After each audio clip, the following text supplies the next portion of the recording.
오늘 우리에게 주시는 하나님 말씀 누가복음 2장 8절부터 볼게요. 2장 8절에서 16절까지입니다. 누가복음 2장 8절에서 16절까지. 제가 2장 8절 먼저 읽겠습니다. 한 절씩 교독합니다. 2장 8절입니다. 그 근처 들판에서 목자들이 밤에 양떼를 지키고 있었습니다.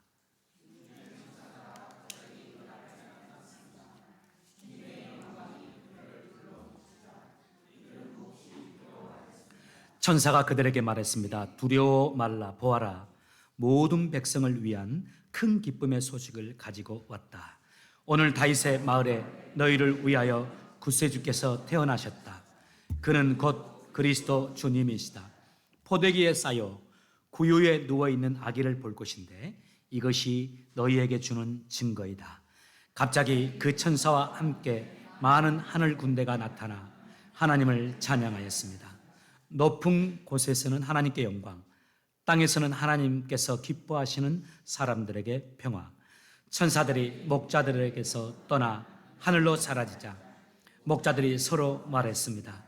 베들레헴으로 어서 가서 주께서 우리에게 알려주신 일이 일어났는지 확인합시다. 그들이 서둘러 16절 같이 합독하겠습니다. 시작. 이들이 서둘러 가서 마리아와 요셉 그리고 구유에 누인 아기를 보았습니다. 아멘. 예, 자리에 앉으시기 바랍니다. 오늘 예배 순서가 아직도 많이 있기 때문에 좀 빨리 바로 본문의 말씀으로 들어가면서 말씀을 증거하겠습니다. 여러분, 제가 질문 한번 하면서 말씀 시작하고 싶어요. 왜 목자들이었을까요? 하나님께서 예수님께서 이 땅에 육체를 입고 오실 때 예수님이 탄생하는 그 소식을 여러 사람들에게 전할 수 있었는데 예수님의 탄생 소식을 가장 먼저 전해받은 존재들, 예수님이 탄생하신다는 그 소식을 가장 먼저 들은 사람들이 바로 목자들이었습니다.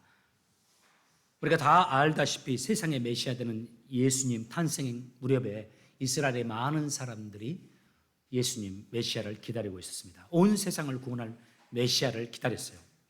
종교 지도자부터 시작해서 일반인까지 다 메시아의 탄생을 고대하고 기다리고 있었습니다. 그것을 우리가 들어본 적이 있을 겁니다. 메시아 대망 사상이라고 그래요. 그런데 그런 측면으로서 본다면 예수님의 탄생의 이 과정이 좀 아이러니입니다. 예수님이 이 땅에 탄생하실 때 가장 먼저 예수님이 탄생하신 그 소식을 전해받은 사람들을 보십시오. 왕이 아닙니다. 세상에 뛰어난 사람들이 아닙니다. 목자들이었습니다. 그리고 또 예수님이 이 땅에 오실 때에 만왕의 왕이시라면 왕의 아들로 탄생하는 것이 좋잖아요. 왕의 아들로 탄생해서 이 세상에 복음을 전하면서 세상의 메시아가 되면 좋은데 예수님이 왕의 아들로 오지 않고 목수의 아들로 왔습니다. 여러분 아실 겁니다. 예수님 당시 목수는 사회적으로 농사에 종업하는 농부들보다 그리고 장사하는 상인들보다 낮게 평가되는 계층이었습니다. 목수는 대개 일용직으로 간주되었어요. 그래서 사회의 중하위 계층에 속한 사람들이었습니다. 그리고 목자라는 직업은 더 열악했습니다. 사회적으로 더 열악해서 그들의 삶이 매우 불안정했어요. 하루에 상당한 시간을 밖에 나가서 야외에서 양을 치는 사람들이었습니다. 그리고 밤에도 마찬가지입니다. 밤에는 야외에서 같이 양들과 밤을 새워가면서 양을 치며 살아가는 낮고 천한 사람들이었어요. 이 정도가 아닙니다. 당시 유대인들의 삶의 규범을 말해주는 미슈나라는 책이 있습니다. 그 책에 보면 목자라는 직업이 아주 부정적인 직업 중에 하나로 분류해 놓았어요. 같이 지내기에는 부정해질 수 있는 존재예요. 그런데 여러분, 예수님이 우리를 구하러 이 땅에 오신 만왕의 왕인데 그분이 이 땅에 오실 때 왕의 아들로 왕궁에서 태어난 것이 아니라 천한 목수의 가정에서 목수의 아들로 나셨고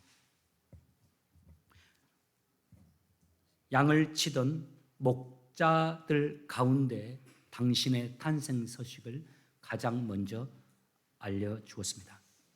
이 사실들을 통하여서 2024년 성탄절에 여러분과 함께 나누고 싶은 첫 번째 메시지입니다. 여러분, 겸손한 자가 되십시오. 우리 주님은 겸손한 자를 사랑합니다. 그리고 겸손한 자에게 임하시고 겸손한 자에게 은혜를 베풀어 줍니다.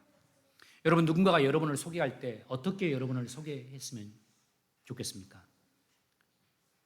우리 연희가 남편 되는 이종복, 우리 소천하신 장로님하고 이름이 똑같은데 이종복 형제님에게 저를 어떻게 소개했나 모르겠어요. 여러분 자신을 또 여러분이 누군가에게 소개할 때 어떻게 소개하고 싶습니까? 예수님께서 자기 자신을 소개한 구절이 몇 구절 있는데 그 대표적인 구절이 마태복음 11장 29절이에요. 여러분 기억나세요? 그 구절에서 이렇게 말해요. 나는 온유하고 겸손하니 너희는 내게 와서 배우라. 예수님이 자기 자신을 소개할 때 여러 가지로 소개할 수 있잖아요. 나는 만왕의 왕이다 할 수 있는데 그것이 아니라 예수님이 자신을 소개할 때 나는 온유하고 겸손하니라고 소개를 했어요. 우리 주님은 겸손한 분입니다. 그리고 주님은 우리가 주님처럼 겸손한 사람들이 되기를 원합니다. 가끔 여러분들이 저를 가정으로 초대하실 때가 있습니다. 식사를 대접하기 위해서. 또 기념일이라든가 중요한 날 여러분들이 저를 불러서 식당에서 초대해서 식사를 하는 경우가 있어요. 좋은 거 사주셔서 또 좋은 음식 주시니까 더 좋긴 하죠. 그런데 다 즐거운 마음으로 간다고 하긴 해야지. 즐거운 마음으로 가기는 하지만은 아주 다 좋지만은 않습니다. 행복하지는. 어떤 가정은 정말 내가 기쁜 마음으로 갑니다.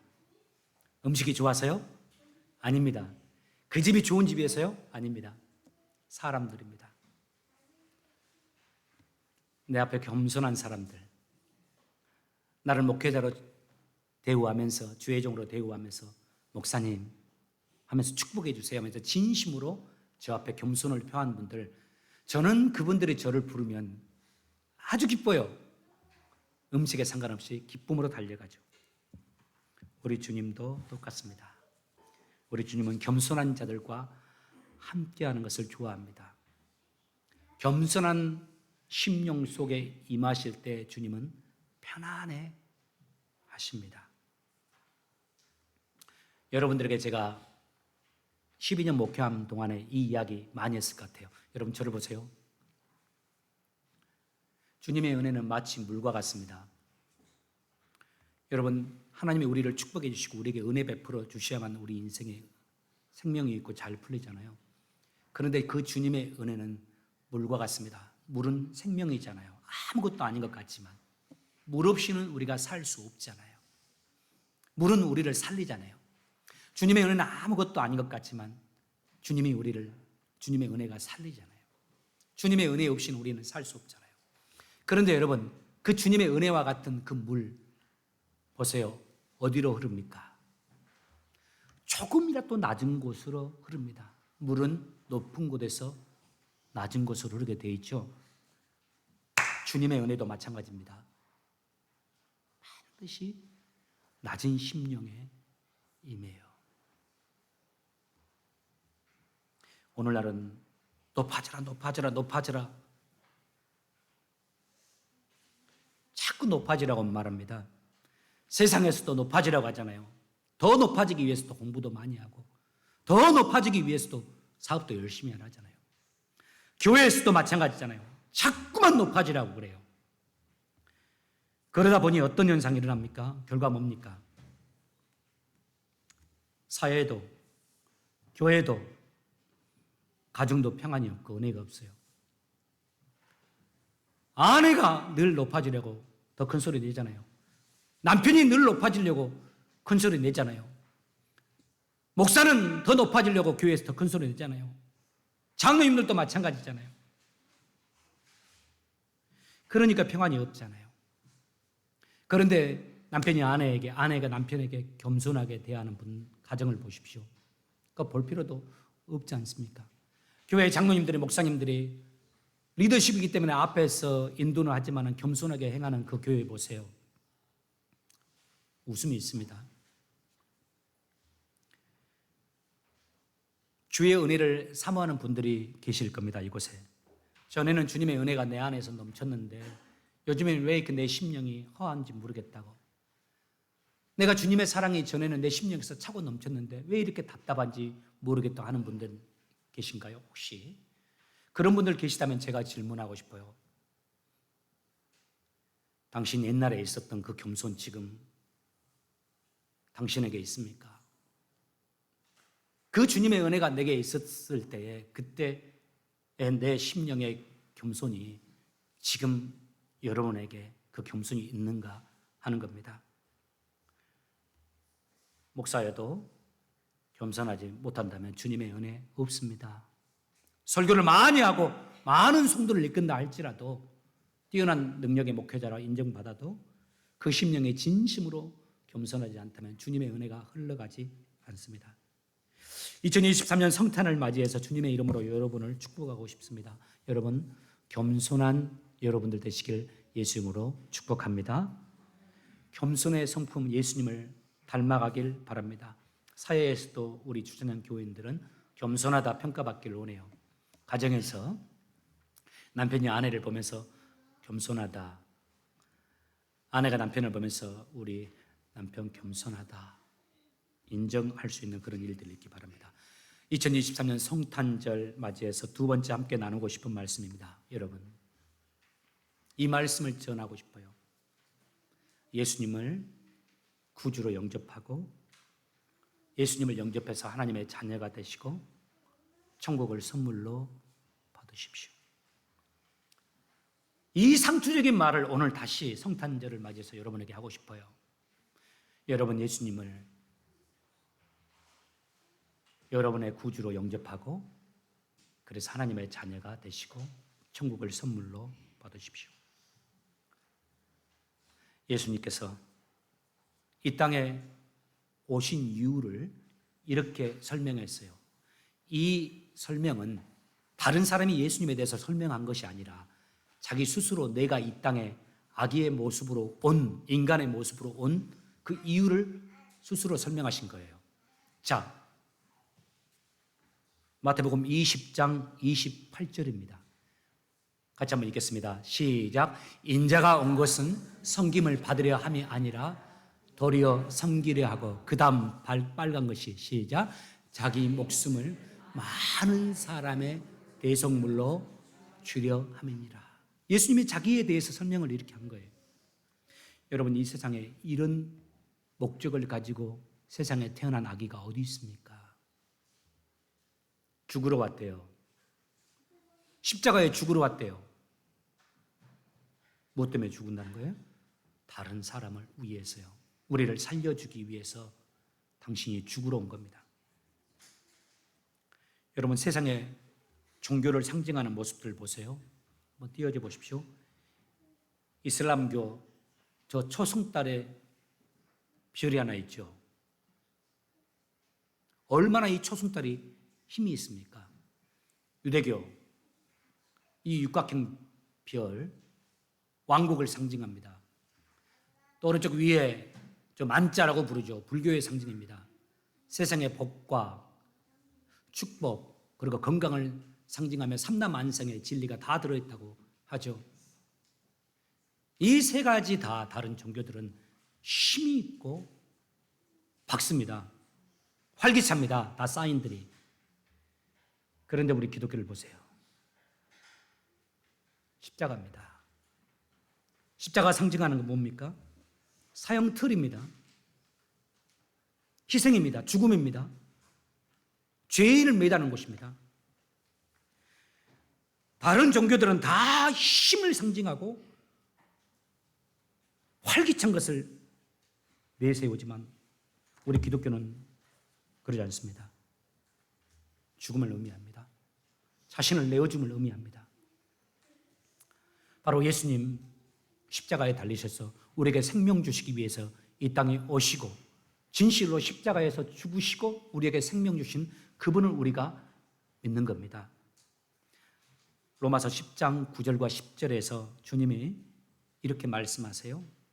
네가 만일 내 입으로 예수를 주로 시인하며 또 하나님께서 그를 죽은 자 가운데서 살리신 것을 너의 마음에 믿으면 구원을 얻으리라.